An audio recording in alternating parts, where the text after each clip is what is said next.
I never imagined my life would come to this.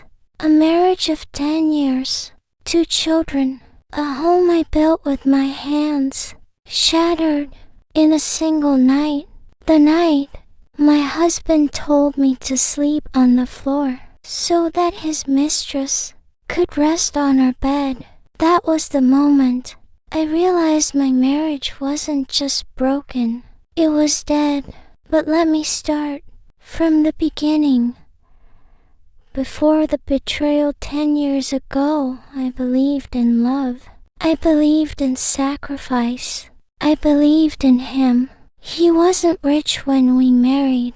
He wasn't powerful, but he had dreams, and I wanted to help him reach them. So I worked 2 jobs. I gave up nights of sleep. I skipped meals so he could eat better. I stood by him when people doubted him. When he wanted to start a business, I emptied my savings.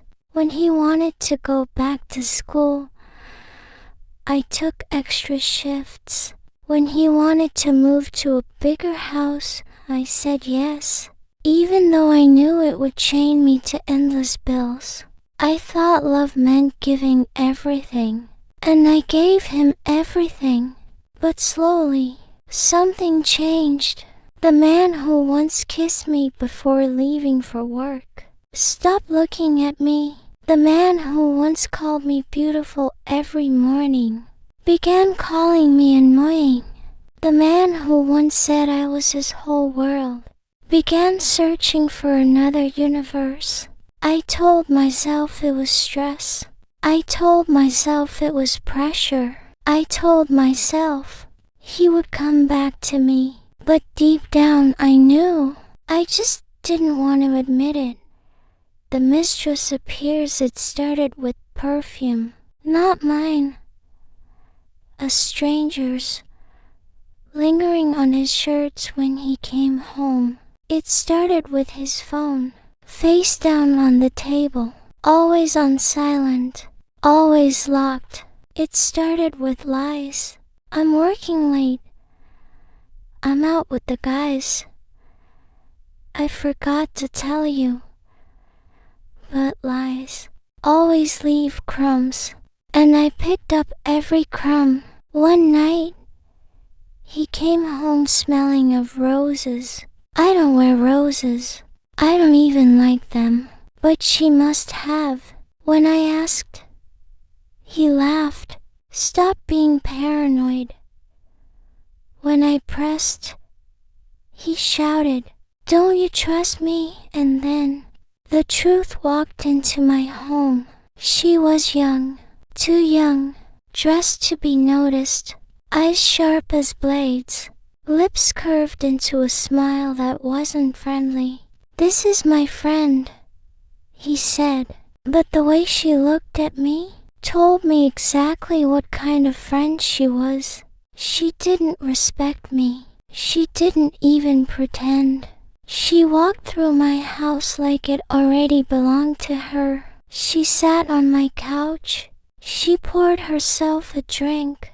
And when she met my eyes, she smirked. That night, I cried alone in the bathroom. I pressed my fist to my mouth so the kids wouldn't hear. Because how do you tell your children their father has brought another woman into your home? Humiliation at home, it didn't stop there. It never stops there. She stayed the night, then the next, then she never left.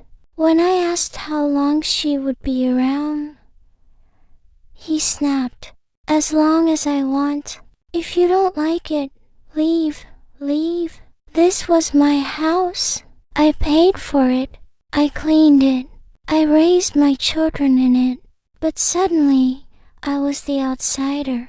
The mistress lounged on my couch. She wore my slippers. She drank from my favorite mug.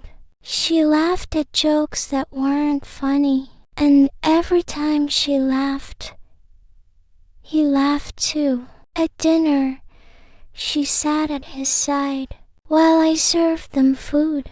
Once, She snapped her fingers at me and said, "Could you bring me some water?" Like I was the maid. And he didn't stop her. He didn't defend me. He just smirked and said, "Be nice. She's our guest. Guest. No guest stays forever. No guest steals your husband. No guest takes your place." But in his eyes, she wasn't a guest. She was the new queen, and I was the servant. The children were confused. They whispered to me at night, "Mom, why is she here? Mom, why does Dad smile at her more than at you?" I had no answers, only tears. And then came the night I'll never forget. The floor I entered the bedroom. My bedroom, the room where I once felt safe, the room where I once believed love lived. She was on the bed, not just sitting, not just resting, but sprawled across it like it belonged to her. And he was beside her, his arm around her, his smile, the same smile that once belonged to me. I froze. I couldn't breathe. I couldn't believe this was real. "Move," he said. I thought he was talking to her, but his eyes were on me. "Be respectful," he said. "Sleep on the floor." I laughed, not because it was funny, but because the pain was too heavy to cry yet.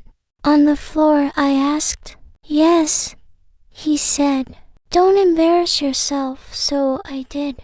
I curled on the floor with nothing but a thin blanket, the hardwood biting into my back, the sound of their laughter above me, the creak of the bed, the whispers, the giggles, the betrayal. I pressed my face into the pillow to drown out the noise. But there are some sounds you can never unhear. That night, I realized I wasn't his wife anymore. I was his prisoner. And prisoners don't sleep in beds. Asterisk, asterisk, plotting escape, but even prisoners can escape. He thought I was broken. He thought I would stay. But I was planning. Quietly, carefully, I started documenting everything. Every insult, every humiliation, every night he chose her over me. I took photos. I saved text messages. I recorded conversations when I could. I built a case, piece by piece.